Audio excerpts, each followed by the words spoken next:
आइए सुने कार्यक्रम हवा महल।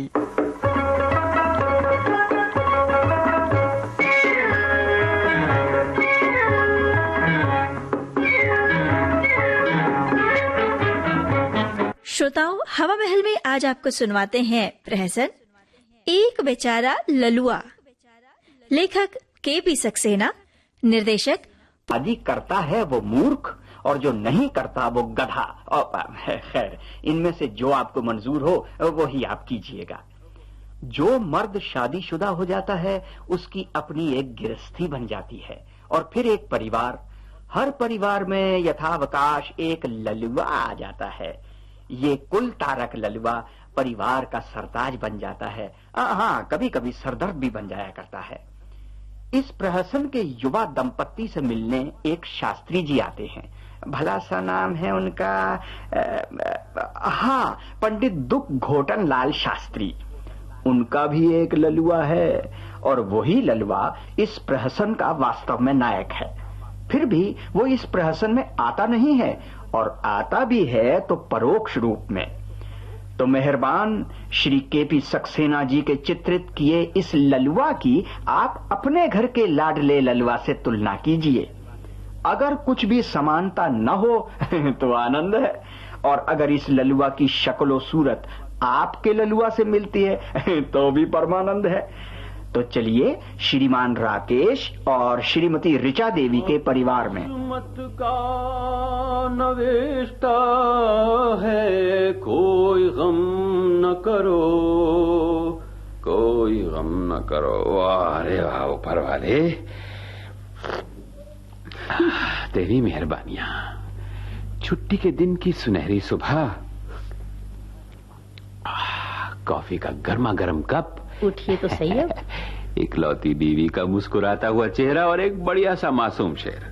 खुशी का इतना सारा राशन जिसके कोटे में आ जाए वो भला जन्नत की क्यू में क्यों खड़ा होगा। जीती रहो डार्लिंग रीचा, जीती रहो, मजा आ गया। मौत किस्मत का नवेश्ता है, कोई गम न करो, जुल्फ़े बरहम को संवारो, मेरा मातम न करो। वल्लाह, बड़ा प्यारा शेर है। जुल्फ़े बरहम को संवारो, मेरा मातम न करो। आधा बस है। जुल्फ़े बरहम को संवारो, मेरा मातम न करो। अरे भाई, कौन किसका मातम कर रहा है? राकेश जी हैं घर में? मारे गई, ये छापा मार सुबह सुबह कहां से हमारे सारा मूड सिवा करके रख दिया। अरे सुन लेंगे तो क्या कहेंगे, मोहल्ले के बुजुर्ग हैं आखिर। आइए आइए शास्त्री जी, आइए आइए। आना तो था ही बहू, सो आ गए। आवागमन को कौन टाल सकता है? सो तो है ही पंडित जी, आए को टालना बड़े कलेजे का काम है। हाँ। मगर आप कुछ दुखी दिखाई दे रहे हैं। कोई दुर्घटना हो गई क्या? अरे बंधु, दुख तो हमें सदा ही घोटते रहना है। माँ बाप ने डिक्शनरी देखकर बिला वजह ही हमारा नाम दुख घोटन शास्त्री थोड़ी रख दिया था। रही दुर्घटनाएं तो अब हमारा कलेजा ट्रैफिक का चौराहा हो गया है। दुर्घटनाओं की भला क्या कमी है? कोई खास बात हो गई क्या पंडित जी? अरे आप तो सुबुक रहे हैं, कितनी नाक बह रही है। ओ, जुकाम है क्या? जाने दो बहू, नाक का बोझ हल्का हो जाएगा। इस बार तीसरे साल मैं दुखी हो रहा हूँ। पिछले 2 साल यूं ही काटे हैं लाला बाबू। आखिर बात क्या है? अरे ललुआ इस बार फिर दगा दे गया। हाय राम, भाग निकला क्या? नहीं, सो बात नहीं है बहू। भाग निकलता तो बोझ हल्का हो जाता। मैं पंडिताइन को तसल्ली दे के चुप करा देता कि भाग्यवान रो मत, अभी घर में 5-5 आलू बुखारे और हैं। दरअसल वो पापी इस बार फिर इंटर में डुबकी लगा गया। ओहो, तो इसमें दुखी क्यों होते हैं दुख घोटन लाल जी? 2-3 बार और डुबकी लगाएगा, दिन से बाहर हो जाएगा। समझ कर पड़ रहा है। हर साल जल्दी जल्दी पास होते रहने से लड़का कमजोर हो जाता है।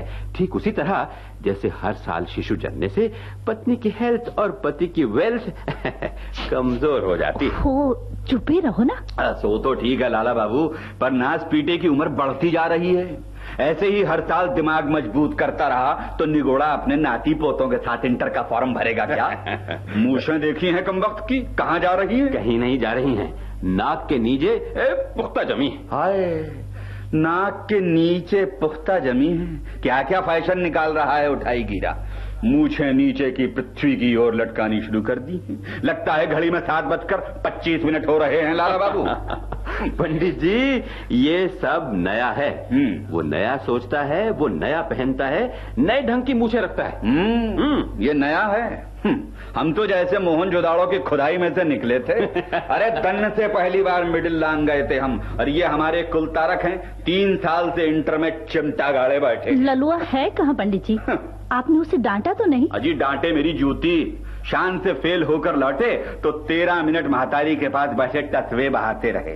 2.5 तोले के आंसू निकाल चुके तो बोले मैं नदी में डूबने जा रहा हूँ। हमने डांट दिया, काहे बिला वजह नदी का पानी गंदा करने जा रहा है? फिर लो जी, उसकी महतारी ने हमें डांट दिया जैसे हम ही फेल होके लौटे थे। बस उस घावड़ का दिल पसीज गया और झट 3 रुपए गांठ से खोल के बोली, जा बेटा बाइस्कोप देख के गम गलत करा। आपने उससे पूछा नहीं कि कौन सा पेपर बिगड़ गया? आखिर फेल होने का कोई कारण तो होगा। अजी उसकी महतारी ने पूछा तो बोला कि बप्पा ने चाकू खरीदने के लिए पैसे नहीं दिए थे। अब कोई पूछे भला उस घावड़ की औलाद से कि भाई तुझे चाकू का क्या करना है, इम्तिहान देना है या कटहल बेचना है? आप नहीं समझे पंडित जी, चाकू मेज पर रखा जाता है। बहू, ये क्या कोई नया शगुन है कि मेज पर लोहा रख के पर्चा हल करना पड़ता है? भाई ऐसा ही था तो घर से चिमटा या सरौदा ले जाता।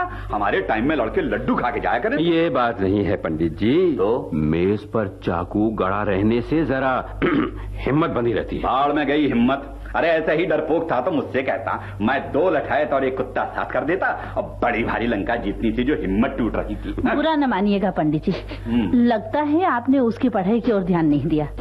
हर विद्यार्थी की कुछ जरूरतें होती हैं। Oh yes yes yes, oh yes. लो जी लाला बाबू, भली कही। अरे भगवान जानता है कि क्या कुछ नहीं किया हमने। उस बटेरे की एक एक मांग पूरी की है।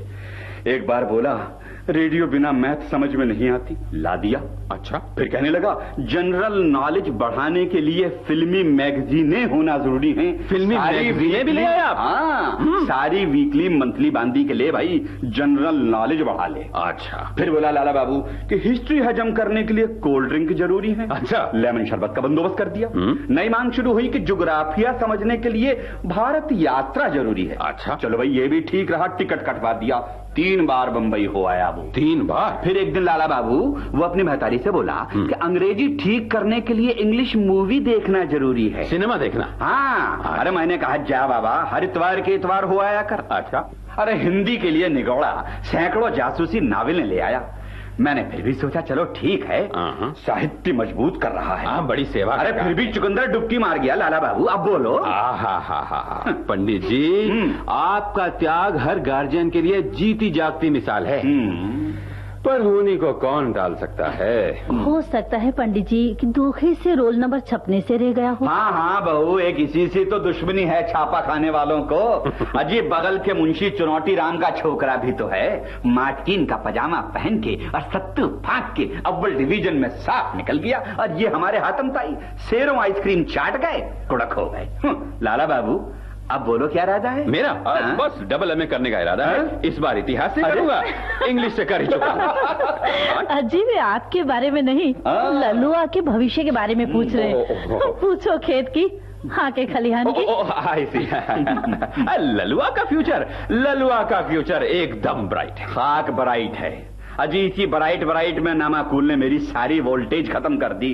साल भर निगोड़ा खूब चमक पालिश बनाए रखता है और साल के अंत में इम्तिहान में फुस। अरे यहाँ तन का जनेऊ तक बिकने की नौबत आ गई है लाला बाबू। अब समझ में नहीं आता कि आखिर क्या करना चाहिए। पंडित, मैं ये पूछना चाहता कि तुम्हारी क्या राय है? मेरा ख्याल है कि ललुआ को ताजी हवा की सख्त जरूरत है। हवा की जरूरत है? क्या कहते हैं आप? क्या वो भी कोई साइकिल है कि 4 पंप हवा भर दूं? नहीं समझे आप। और इंसान के अंदर ताजी हवा ना होने से दिमाग को जंग लग जाती है।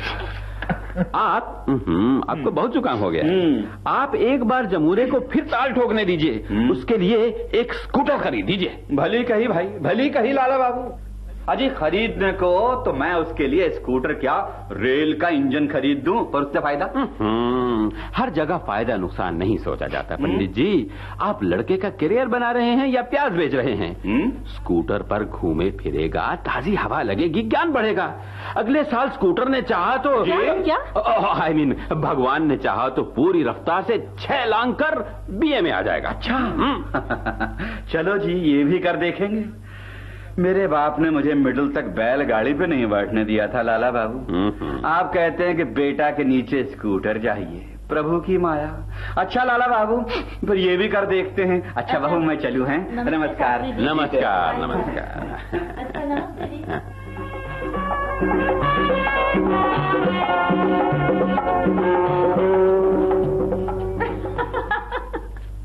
वाह रे शास्त्री जी और वाह रे ललुआ। अरे आप क्या सोच रहे हैं? सोच रहा हूं कि हमारे मुल्क में कितने माँ बाप ऐसे हैं जो रेडियो, बम्बई, स्कूटर वगैरह की सुविधा दे सकते हैं। उनके बच्चे आखिर कैसे पास हो जाते हैं? हमारे माँ बाप ने इतना कुछ किया होता तो अपना ही नहीं पड़ोसियों तक का मकान बेच डालते। और फिर भी आप इंटर पास नहीं कर पाते। और ऋचा जी, आप जैसी खूबसूरत चीज के साथ हमारी शादी भी ना हो पाती। हट, लगे बनाने। तुम्हारे जैसे शैतान लोग तो ललुआ ही रह गए होते तो अच्छा था।